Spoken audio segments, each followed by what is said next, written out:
to love the Russian people. I actually am going there tomorrow for my 34th annual trip there.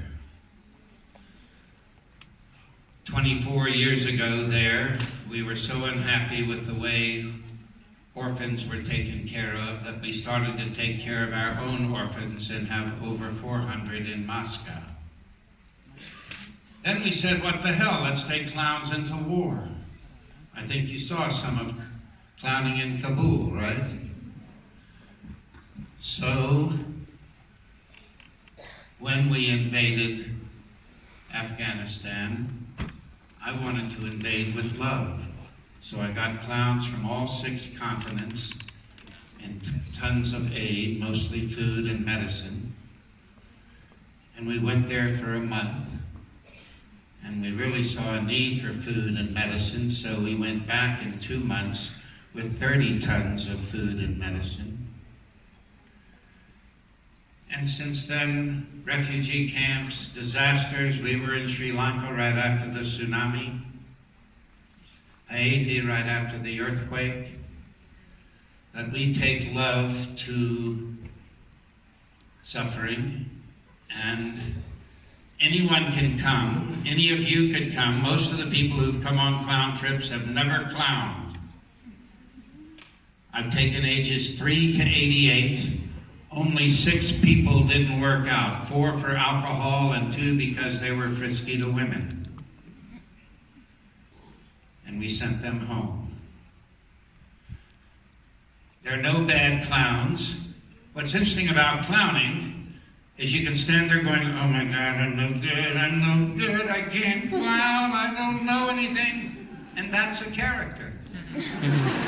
So people are going, wow, they're really good. And when you have 30 or 40, then it looks like they're just one of the performers.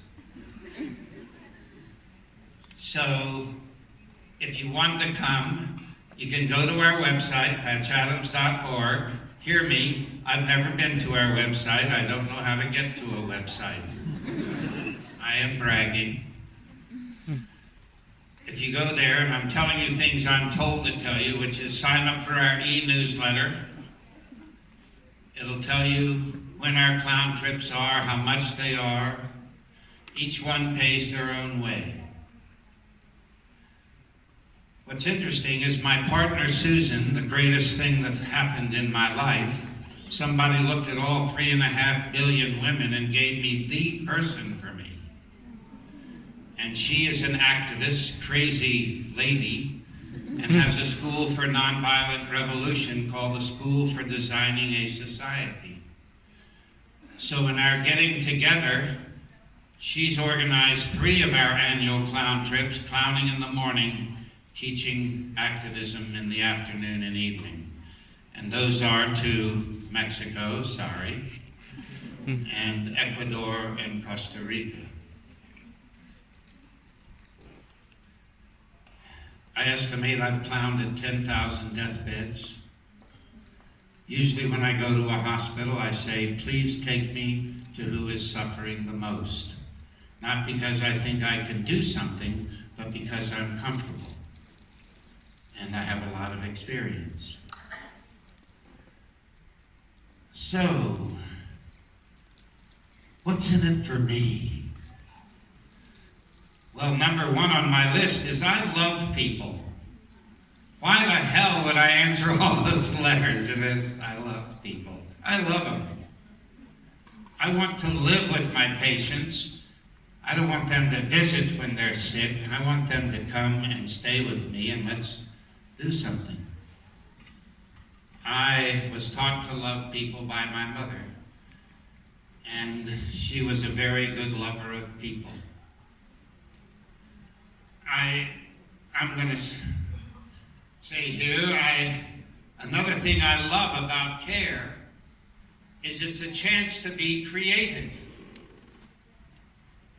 Now, what do you do when you know a family should split up?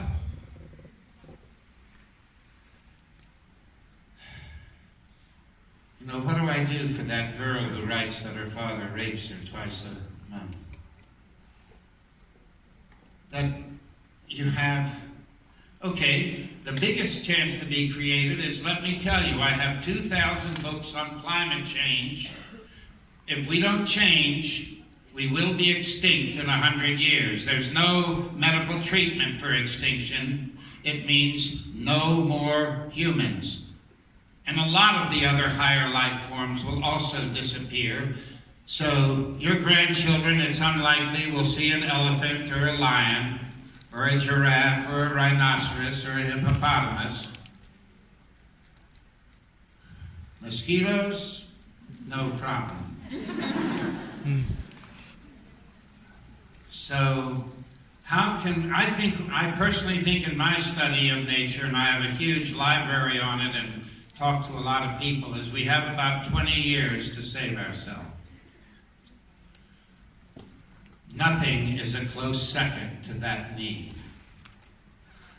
And I will tell you that the thing I think is the worst disease and the cause of these problems is capitalism. I think it is the worst disease of history and the cause of our extinction. Money is not God, but men act that way. I mean, what just happened in Brazil? Come on. I have friends that think that new president is even worse than ours. How could that be possible?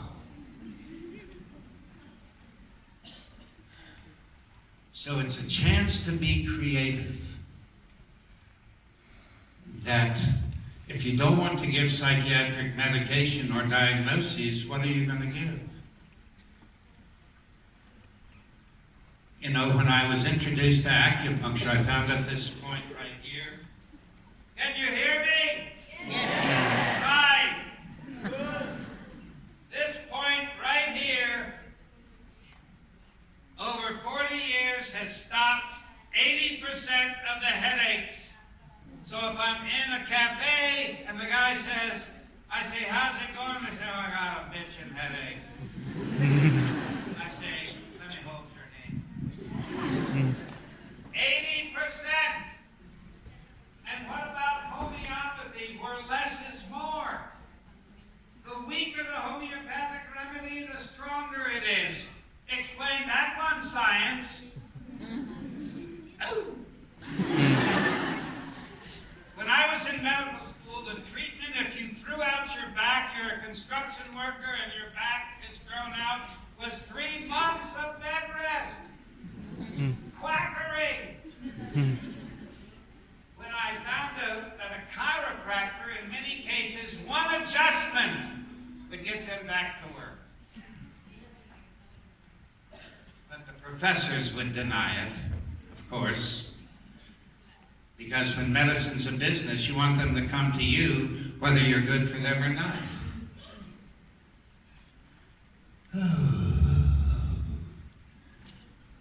So, another thing I love about care is a thing the East calls karma. It's not about your automobile and your mother. Karma. You know, you can dream of getting letters where people tell you how their experience with you changed their life. That the events of karma that I have experienced in my life and our community has experienced in our life is so rich. You know, the capitalist system makes you think that money is something to get. It's nothing like getting love. How you greeted me when I came in here. I take it. That's why at 73 I haven't been sick really in my adult life. Also, though, let me put in a little footnote. For 45, you know, when I was starting to tell patients, you want to be and live healthy, I was not one of those. I was a non-sports, non-athletic person. But now for 45 years, I do regular yoga, aerobics, and weightlifting, so I feel 35. And I'm not bragging, I'm actually telling you how I feel.